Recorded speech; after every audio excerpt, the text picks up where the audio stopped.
바로 시작. 보이나? 나의 눈동자. 바로 시작. 아! 시작.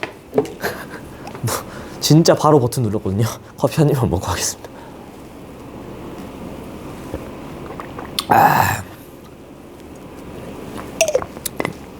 재밌죠? 할만하죠? 네. 자, 9강 2점 가도록 하겠습니다.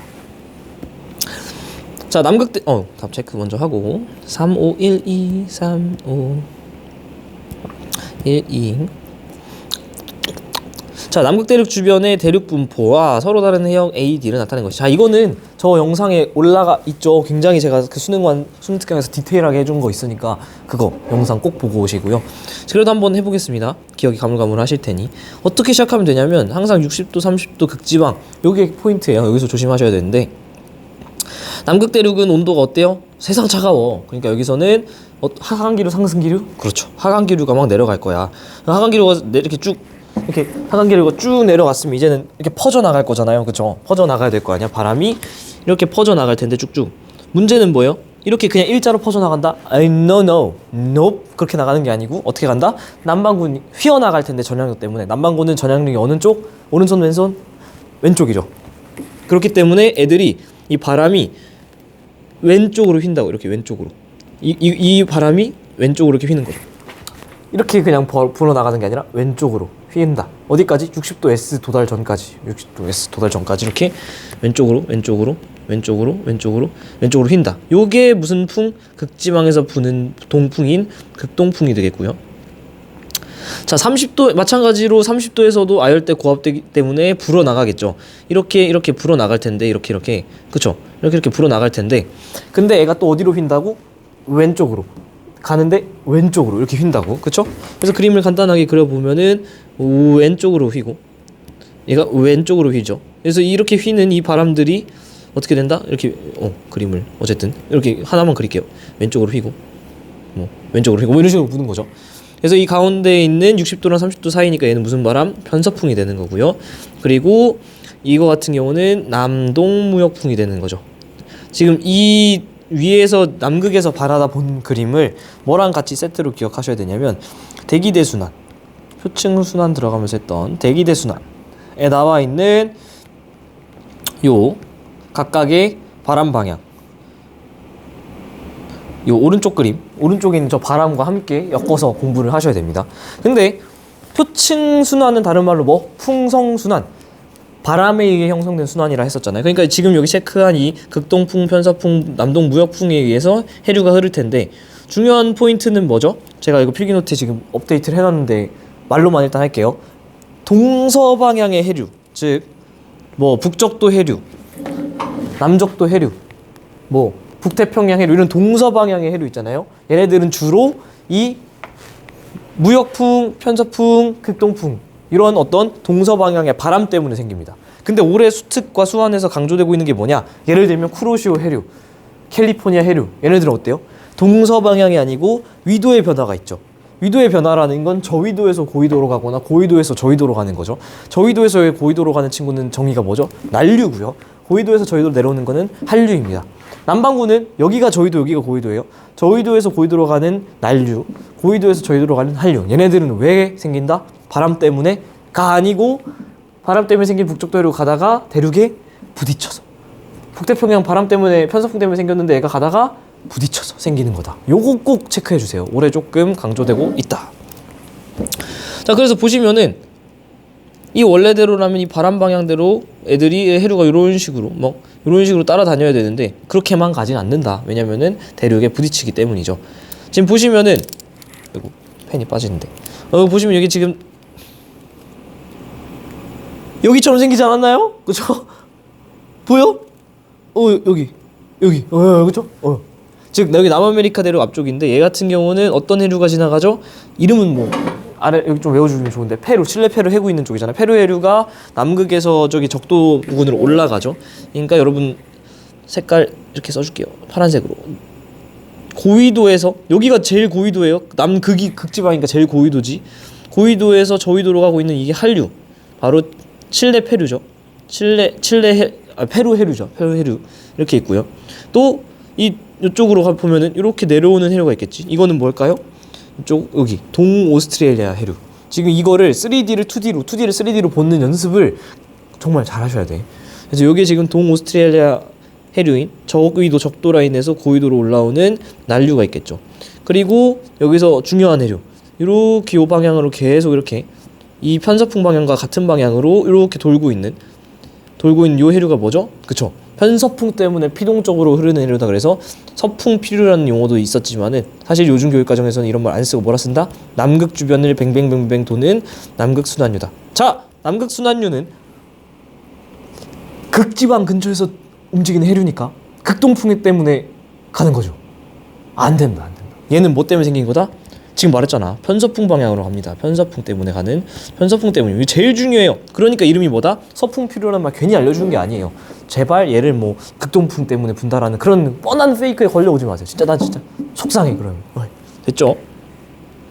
자, 이렇게 있을 때 여러분이 꼭 또 조심하셔야 될, 되게 꼭 갖고 있어야 될 중요한 팁, 제가 그 영상에서도 말씀드렸는데 방위를 찾아야 돼요. 한마디로 지금 이 보라색 방향이 동쪽으로 가고 있게 서쪽으로 가고 있게 가 바로 대답이 안 나오죠. 어려운 게 맞아요. 근데 천천히 가면 돼. 어떻게? 자, 보세요. 방위를 찾으려면 맨 처음에 이게 동쪽인지 서쪽인지 알고 싶으면 뭘 찾아야 돼? 북쪽을 찾아야죠. 북쪽을 기준으로 오른쪽이 동쪽, 왼쪽이 서쪽, 내 뒤는 남쪽이잖아. 그쵸? 남극은 말이 웃기긴 한데 남극은 무슨 쪽이게요? 당연히 남쪽이지. 남극이잖아. 지구상 제일 남쪽인 지점이잖아요. 그쵸? 그러니까 내가 예를 들어서 남극으로부터 멀어지는 방향, 이게 그럼 어디 쪽이라는 거예요? 북극인 거지. 이게 북쪽이야. 이게 북쪽으로 가는 거야. 이 모든 방향은 다 북쪽으로 가는 거예요. 그렇잖아. 그렇죠? 다 북쪽으로 가는 거예요. 남극에서 제일 지구상 남쪽인 곳에서 벗어나는 모든 방향은 다 북쪽으로 가는 거잖아요. 그러면은 예를 들어서 여기를 봅시다. 얘를 봤어. 북쪽을 내가 봤는데 북쪽을 보고 어디가 동쪽? 오른쪽이 동쪽. 여기가 동쪽. 그러니까 이쪽 방향으로 가는 게 동쪽이고요. 이쪽 방향으로 가는 게 서쪽이죠. 그치? 그 다음에 내 뒤로 가면 남극이라는 남쪽이 있고. 됐잖아. 방위 설정했으면 지금 보라색 방향 보세요. 보라색 화살표. 어느 쪽이에요? 동쪽으로 도는 거죠. 그치? 편서풍 방향대로 가는 서풍피류는 편서풍, 서쪽에서 불어오는 바람, 바꿔 말하면 동쪽으로 불어나가는 바람이기 때문에 걔 때문에 생긴 남극순환류라는 친구는 당연히 동쪽 방향으로 가고 있는 겁니다. 그쵸? 그러니까 남동무역풍도 보시면은 왼쪽 위로 가는 이유가 남동 쪽으로 가니까 화살표가. 그쵸? 극동풍도 해보시고. 됐죠? 이렇게 방위 찾는 연습 이거 꼭 하셔야 된다. 자, 그래서 사실은 2번 문제는 그 문제 푸는 것 자체가 중요한 게 아니고 이거 때문에 굉장히 중요해져요. 지금 제가 해드린 이 연습 때문에 꼭 할 줄 아셔야 됩니다. 여러 번 강조했어요. 자, 수온만 고려할 때 표층 용존산소량은 수온이 낮으면 용존산소량이 커지겠죠. 그러면 A 해역이 많냐? A 해역 같은 경우는 지금 한류기 때문에 수온이 낮죠. 그러니까 당연히 많다. C는 난류 지역, 아니네요. C는 난류 지역이죠. 여기는 이렇게 어디냐면은 저 뾰족한 지역에 요게 이렇게 되는 거죠. 지금 페루 해류 여기가 A 지점이고, 그죠? 또 여기 C 지점 같은 경우는 요거죠. 내려오고 있는 브라질 해류. 이렇게 영상 잘 천천히 보시면서 매칭하면서 꼭 보셔야 돼. 제가 푸는 거를 여러분이 푼다고 착각하는 분들 좀 많은 것 같은데 진짜 제발 그러면 말도 안 되는 소리 하지 마시고 본인이 직접 하세요. 뭐 ASMR 아닙니다. 자, B 해역에서 표층 해류는 서에서 동으로 흐른다. 자, 요런 거 잘 하셔야 된다는 건데 B 해역은 지금 요렇게 보라색 방향으로 흐르는 건데 얘는 지금 무슨 방향이다? 아까 말씀드린 것처럼 동쪽 방향이다. 헷갈리면 한번 직접 해보시라고. 한번 볼까요? B 방향으로 그려. 그러면 이게 북쪽이죠. 이걸 봤을 때, 이 북쪽을 봤을 때 오른쪽이 동쪽이라고, 왼쪽이 서쪽이라고. 근데 지금 보라색은 어느 방향으로 가요? 이 오른쪽은 이 방향으로 가잖아. 이스트, 동쪽 방향으로 가잖아. 그러니까 동쪽으로 흐른다가 맞다라는 거지. 이런 거 잘 하셔야 된다는 거예요. 아시겠죠? 별표 3개. 진짜 중요합니다. 그리고 D 해역에서는 표층수의 침강이 일어나냐. D 지역 같은 경우는 여러 번 강조드린데 이제 뭐 다 지우고요. 이거 사실은 심층순환 내용이긴 한데요. D 해역 여기가 바로 뭐냐면은 남극 앞바다 외델해. 여기서 뭐가 일어나죠? 엄청 차가우니까 침강. 바로 심층순환이 시작됩니다. 여기서 만들어지는 심층순환이 누구죠? 그치, 남극 저층수. 이거까지는 꼭 체크를 해주시기 바랍니다. 그래서 동그란 D 해역에서는 표층수의 뭐 맞지 않나요? 다 5번 아니야? D 해역. 오잉? 답을 잘못 체크했나? 표층수의 침강이 일어난다. 잠깐만요. 이상하니까 바로 확인 한번 해보겠습니다. 답지가 있지롱. 오잉. 저기 한 40초 정도 될까요? 좀 더 한대요. 랄랄랄랄랄라 랄랄랄랄랄라. 저게 몇 어디 갔어? 무슨 문제였죠? 수능 완성이네. 완성 답지가 있을 텐데 잠시만요. 영상이니까 조금 넘겨주세요. 답 이상한지 제가 잘못 풀었는지 확인을 바로 해야 될 것 같아서. 랄랄랄라 수능 완성 연계 교재 수능 완성. 수능 완성 답지 어디였지? 이거다. 네 열어주세요. 네 8강에 9강에 2점 9강에 2점에 몇 번이었죠? 2번. 그쵸. 9강에 2점에 2번에 5번이죠. 5번이죠. 답 이상하다 해. 제가 잘못 적어놨네요. 5번입니다. 이거 아니에요. 제가 고쳐놓겠습니다. 그치. 이거 5번입니다, 여러분. 5번. 2, 3, 4, 5인데 1, 3, 4, 5를 넣어놨네. 이거 제가 고쳐놓겠습니다. 이번에 5번입니다. 네, 뭔가 이상하다 했어요. 잘 풀었어요, 방금 영상. 쏘리. 문제는 잘 푼 거고 제가 오타낸 겁니다. 됐죠? 자, 다음 문제 바로 갈게요. 자, 이렇게 사실 어떻게 보면 되게 중요한 거를 보여드린 것 같은데, 답을 냈을 때 저는 제가 확실한 근거를 밟고 왔으면 문제가 잘못됐거나 답이 잘못됐다라는 확신을 갖고 있습니다. 방금처럼.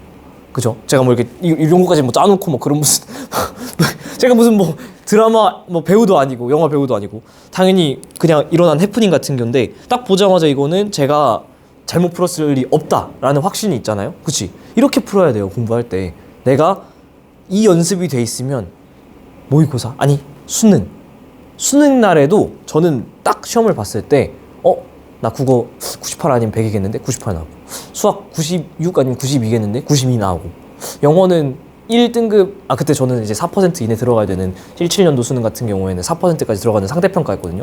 이거는 1 아니면 2 약간 걸치겠다. 92, 93. 근데 딱 2등급 1점 차이로 나오고, 탐구 같은 경우는 말하지 않겠습니다. 최저 맞췄다는 아니라는 생각에 탐구를 조금 가볍게 봐버려가지고, 어쨌든 간에 막 못 보진 않았어요. 어쨌든 정시로도 좋은 학교 갈 만큼, 지금 이 학교 올 만큼 그때 봤던 걸로 기억을 하니까, 물론 원서를 쓰진 않았지만 어쨌든 간에 포인트는 그거예요. 실제 시험에서도 내가 몇 점 나오는지 그 시험장에서 점수 계산이 된다니까. 제가 이렇게 풀었을 때 여기 맞았죠, 틀렸죠 다 나오는데 그렇게 공부를 하셔야 돼요. 그럼 그런 어떤 능력은 어떻게 함양을 하게 되냐? 항상 여러 번 강조드리지만 10년치 모든 과목의 기출을 5번씩 풀어보잖아요. 그러면은 시험날 긴장도 안 돼. 그냥 지루해. 내가 그걸 지금 수십 번 수백 번 풀어봤는데 이거를 또 봐야 돼? 이런 생각밖에 안 들어요. 수능날에 긴장이 안 돼요. 여러분이 시험날에 긴장되는 이유 알려드릴까요?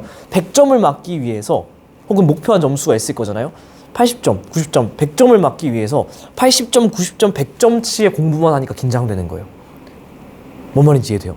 내가 80점, 90점, 100점을 맞기 위해선 최소 2배, 3배 이상 공부하잖아요. 내가 100점 맞기 위해서 200점, 300점 어치의 공부를 하잖아. 그럼 그냥 시험이 긴장이 하나도 안 돼요. 여러분 99단, 98 바로 나오죠. 왜? 긴장돼? 그 98 대답하는데? 아니죠. 왜? 그거 정도는 당연히 하실 거 아니야. 내가 그 정도 99단 난 미적분하고 막 기하하는데 98, 99단 그거 하나 못할 것 같아요? 긴장돼? 안 된다고. 부담돼? 아니라고. 똑같아요. 수능도 내가 그 지금까지 나온 기출 분석 계속 다 풀어드리잖아. 영상으로 올려드리잖아. 여러분 보라고. 그거를 진짜 내가 씹어먹고 모든 선지에 확신이 있고 이러면요, 수능날 딱 들어가서 지루해요. 진짜. 이거 또 봐야 돼? 다 아는데? 진짜 그렇다니까. 공부는 그렇게 하는 겁니다. 저는 내신으로, 전 물론 학종으로 가서 내신이 관리가 굉장히 잘 된 편이었는데 저는 학원도 딱히 안 다녔어요. 수학 영어 말고는. 그러면은 어떻게 내신 대비했느냐? 선생님들 유인물, 미안해요, 너무 옛날 말이다. 학습지 같은 거 나눠주잖아요. 특히 수학 같은 거 보면은. 그러면은 저 학습지를 풀어요, 지워요, 풀어요, 지워요. 그걸 한 5번 넘게 하잖아요. 종이가 헐어서 찢어집니다. 선생님한테 다시 가. 그래서 다시 종이 받아. 또 풀고 찍고 풀고 찍고 풀고 지우고 하다 보면 또 찢어져요. 또 가. 그렇게 공부했어요. 나중에 그게 비효율적이라는 걸 깨닫고 어떻게 했냐면 학습지 받고 옆에 이면지 이만큼 쌓아놓은 다음에 이면지에다 풀었어요. 왜? 저는 풀이를 내 머리에 남겼기 때문에 학습지에 풀이가 남아있을 필요가 없었거든. 학습지에 예쁘게 정리하고 필기노트 내가 만든 것보다 더 예쁘게 정리하면 뭐 하냐고요. 그거 들고서 시험장에서 들어갈 수 있냐고. 없잖아요. 그 예쁘게 정리한 걸 머리에 넣어놔야 되는데 그거를 왜 그렇게 예쁘게 재가공하고 있고 그거를 못 적어서 안 다리고. 하나도 안 중요합니다. 그 이면지가 이만큼 쌓여 있을 때까지 본인이 연습을 해야 뇌에 각인되고 제 영상을 단순히 틀어놓고 그냥 보는 게 아니라 내가 직접 다시 고민해보고 왜 틀렸는지 보고 모든 선지에 확신 갖고 푸는 이 사람의 어떤 풀이 방식을 체화한 다음에 가면 내가 지금 몇 점이 나올지 나오고요. 심지어는 등급컷까지 보여요. 공부를 그렇게 하셔야지. 이거를 뭐 그냥 한번 풀어갖고 채점했고 끝. 저 보시잖아요. 영상 지금까지 잘 보고 오신 분들이 많을 텐데 이 문제가 몇 년도 언제 출제됐는지도 머릿속에 다 알고 있다고. 뭐 걸어다니는 자기스토리나 마라톤이에요. 이렇게 공부하셔야 돼. 모든 과목을. 쉬워요. 지루해. 재미없어 시험이. 아니 좀 더 말씀드릴까? 신나요. 이번 시험에 내가 또 얼마나 얘네들을 짓밟을 수 있을지, 얼마나 내가 돋보일 수 있는지, 얼마나 내가 자랑스럽게 내 자신을 보여줄 수 있는지 신나고 기대가 됩니다. 긴장이 안 돼요. 아시겠죠? 오랜만에 제가 좀 여유로우니까 잔소리도 한번 했는데 오히려 이런 게 영상보다 더 중요하다 생각합니다. 화이팅! 가보자. 네! 3번. 우리나라 주변 해류의 모식도인데요. 기니는 해류를 나타냅니다. 기억! 굵직하게 나는 거 이거 쿠로시오 해류죠. 쿠로시오 해류. 아주 중요한 난류고요.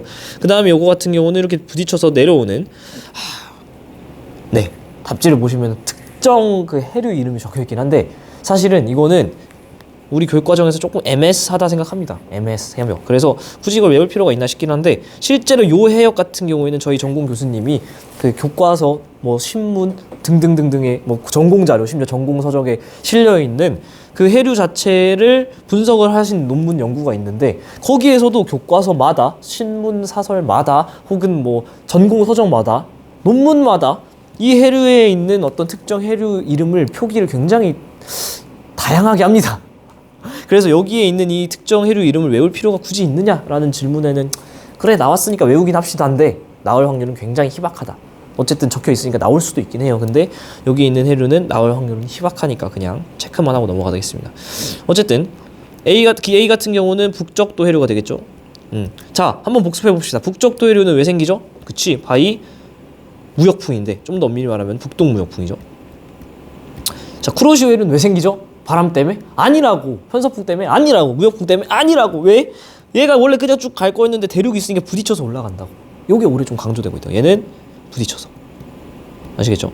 부딪혀서냐 부딪혀서냐. 그러니까 부딪히다냐 부딪히다냐는 검색해보시면 나올 텐데 부딪히다가 치옷을 써서 조금 더 강한 파열음 맞나요? 파찰음인가요? 어쨌든 그렇게 해서 좀 더 강한 표현이라고 하는데 부딪히다 부딪히다 둘 다 맞는 걸로 알고 있습니다. 부딪다라는 그 표현이 있는 걸로 아는데 그거에 어떤 뭐 이렇게 추가적인 변조 표현이겠죠. 뭐 제가 국어 선생님은 아니니까. 근데 아이러니하게도 제가 국어 과외를 제일 많이 했어요. 지구과학이랑 거의 비슷할 수준으로. 기억은 북한 한류다. 아니죠. 그리고 니은은 우리나라 주변에 난류의 근원이냐? 그쵸? 쿠로시오 난류. A 해력 흐르는 해류는 북적도 해류인데 이 친구 같은 경우는 태평양 아열대 표층 순환을 이루느냐? 그쵸? 아까 우리 필기노트에서 강조 드렸지만은 아열대 순환, 여기만 아열대 순환이 아니에요. 대서양 같은 위도대에 있는 30도 60도 사이도 아열대 순환이고 또 데칼코마니로 북반구는 시계 방향이지만 남반구는 반시계 방향. 왜? 전향력이 반대라서. 넘어진다. 뭐야?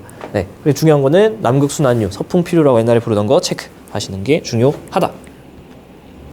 자, 그리고요.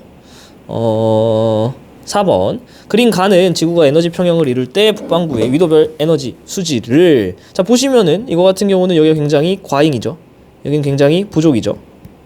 자, 그리고 나는 대기해양에 대한 북반구 위도별 에너지 연평균 수송량이다. 제가 이거 여러 번 강조 드렸는데 사실 수업 시간에 한번 언급한 적 있어요. 여기 기출문제 나온 자료다 하면서 실제로 영도를 기준으로 북반구 쪽은 대기해양이 플러스니까 북쪽 방향으로 에너지 수송, 즉 북반구에서 북쪽이니까 고위도로 에너지 부족 지역으로 에너지를 보내는 거고요. 자, 영도에서 90도 사이 마이너스니까 남쪽 방향으로, 즉 남반구 쪽으로, 더 고위도 쪽으로 에너지 수송이 있는데 누가 더 크다? 진폭이 큰 대기가 진폭 작은 해양보다 수송량이 더 크다라는 거 알 수 있죠. 아주 중요한 개념입니다. 이 그래프, 저 그래프를 알고 있는 상태에서 얘를 보면 얼마나 쉽습니까? 사실 요만큼 잘라서 보여준 거 아닙니까? 그쵸? 이래서 이거 사실 다 나오는 건데 아까 했던 말이랑 똑같지 않습니까? 기출문제 분석을 하면 지루해, 설레. 오히려 나 이거 어디서 봤던 건데 막 얘기하고 싶어서 신나. 그쵸? A는 에너지 과잉을, B는 에너지 부족이다. 근해에서 열에너지 주된 이동 방향은 서로 반대 방향이냐? 자, 이거 그런 조심하셔야 돼. 해양 이 정도의 에너지를 고위도로 보내겠지. 대기 여기는 한 1 정도의 에너지를 어쨌든 고위도로 보내겠지. 둘 다 수송량은 뭐냐? 저위도에서 고위도로 간다. 둘 다 수송 방향은 북쪽 방향이다. 여기도 남쪽 방향이다. 아시겠죠? 항상 에너지 수송은 과잉인 저위도에서 부족인 고위도로 보낸다. 아시겠죠? 그리고 반대 방향이 아니다. 같은 방향이다. 자, 북반구 전체에서 해양에 의한 수송량은 대기보다 많냐? 아니라. 이거 수업 시간에도 말씀드렸죠. 실제로 이 그래프 드리면서 연평균 에너지 수송량 자체는 진폭이 큰 대기가 더 크다. 약 2배, 3배 그 이상 크다. 두 배로 알고 있거든요. 실제로 뭔가 선생님 이거 적분해 보면은 대기가 더 2배 그 이상 맞을 것 같은데요. 근데 제가 알기로는 전공 지식으로는 2배거든요. 그런 디테일까지 나올지 모르겠지만 어쨌든 참고하시면 될 것 같습니다. 자, 5번. 그림은 최근 30년 동안 어떤 계절의 지표 부근에서 보는 동서방향 평균 풍속을 위도 따라 나타낸 것이다. 동서방향. 근데 바람은 대기 대순환대에 형성됐으니까 한마디로 무역풍, 편서풍, 극동풍이 등장을 할 거고요. 그는 각각 동풍과 서풍 중에 하나니까 한마디로 뭐가 동풍, 뭐가 서풍인지 맞추라 라는 거죠. 자, 봤더니 요쪽이 북반구 영역이고 요쪽이 남반구 영역이죠. 그죠? SN이 있으니까. 근데 봤더니 우리 알고 있죠. 무역풍, 편서풍, 극동풍이니까 각각의 반구를 3등분 내야 돼. 3등분을 내줘야 될 거 아니야. 근데 딱 봐도 3등분 하기 너무 좋지 않습니까? 이렇게 축에서 만나는 여기 뭐 이렇게. 그지? 그리고 이 영도에서 30도 부근에 부는 게 바로 무역풍들일 거고 여기 사이가 편서풍일 거고. 그죠? 그 다음에 여기가 마지막에 극동풍일 건데 편서풍은 당연히 서풍이잖아요. 그러니까 편서풍이 부는 요 라인이 플러스인 걸 봐서는 얘가 서풍이다. 플러스가. 그리고 극동풍은 동풍이잖아요. 동풍 거의 풍량이 안 보이긴 하지만은 거의 음수 라인으로 가는 거 보니까 요게 동풍이다. 됐죠? 그리고 알다시피 북동무역풍, 남동무역풍이기 때문에 걔네들도 음수의 값을 갖고 있는 거 알 수 있습니다. 끝났죠? 이렇게 되면은 자, 갈게요. 남북 방향 온도차는 어디가 제일 커요? 적도조합대 보여드리면서 해야지. 어디가 제일 커요? 열대수렴대? No. 중위도고압대? 알대고압대? No. 극고압대? No. 한대전선대 온도 차이가 제일 크다. 그래서 여기서 뭐가 생긴다? 정체전선이 생길 수 있고, 그러니까 찬 공기 아래 깔리고 따뜻한 공기 위로 올라가고 둘의 위치 에너지 차이가 생기기 때문에 그게 뭐의 에너지원이죠? 그렇지, 온대저기압의 씨앗이 바로 한대전선대에서 생긴다. 조심해야 될 거, 한대전선대라 하니까 굉장히 차가울 것 같은 그런 느낌이 들고 저 위도 60도에서 생길 것 같지만 실제로는 한대전선대가 일자가 아니라 이렇게 불안정해서 요동치고 있기 때문에 상당히 위도가 낮은 곳에서도 온대저기압의 씨앗이 생길 수 있고요. 발아할 수 있고요. 그럼 걔가 편서풍 타고 우리나라 위도까지도 37도 이런 데에도 올라올 수 있겠죠. 그죠? 이렇게 전체적으로 쫙 다 쪼여서 공부하셔야 돼.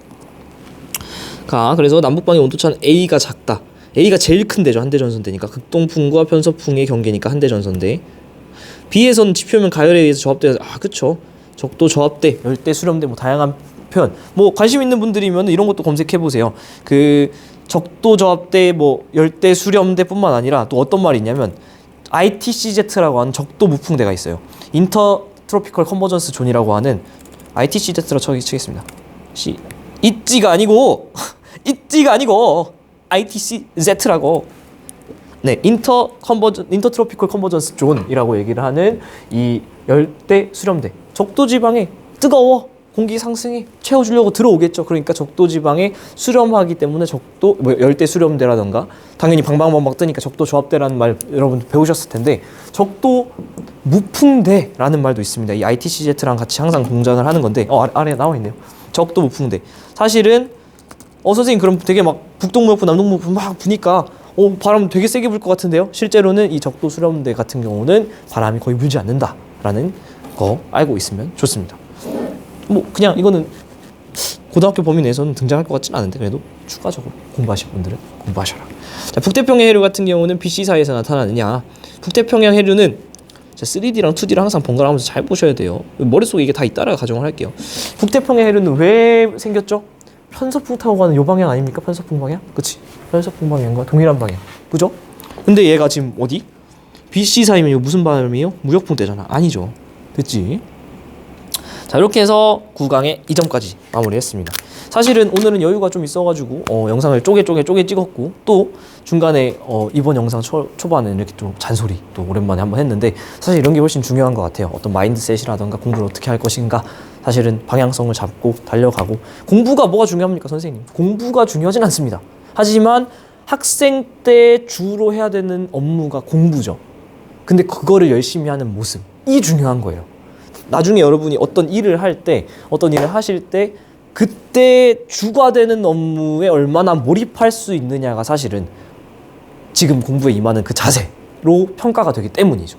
그래서 실제로 서울대면은 뭐 다 인성 좋고 올바르고 착하고 뭐 그렇습니까? 당연히 안 그렇습니다. 거기도 막 꼴등 다 당연히 있고 뭐 인성 나쁜 사람도 많이 있고 뭐 좋은 사람도 당연히 많지만 근데 확률적으로 기업이든 어떤 회사든 간 그런 데에서 블라인드 채용한다고 하지만 사실 다 보여요. 여러분 학생부 가린다 그래서 여러분이 뭐 어디 학교 출신인지 안 보일 것 같습니까? 자사고 특목고 일반고 뭐 구분 안 될 것 같아요. 다 돼요. 블라인드 다 돼요. 그런 블라인드가 됐을 때 그 대학교 이름을 보고 데려가는 이유는 심플하게 확률 게임이에요. 얘는 학생이라는 시절에 제일 주된 업무인 공부에 열심히 했고 두각을 드러냈기 때문에 이 사람은 우리 회사 와서 우리 기업에 와서 업무라는 주된 업무에서도 높은 집중도와 효율을 보이지 않을까라는 생각을 하는 게 되게 자연스럽지 않습니까? 그러니까 이게 사실은 여러분들이 지금 해야 될 일에 집중하는 그 모습을 보여주셨으면 하는 바람. 제발. 고생하셨고요. 다음 영상에서 봅시다. 안녕.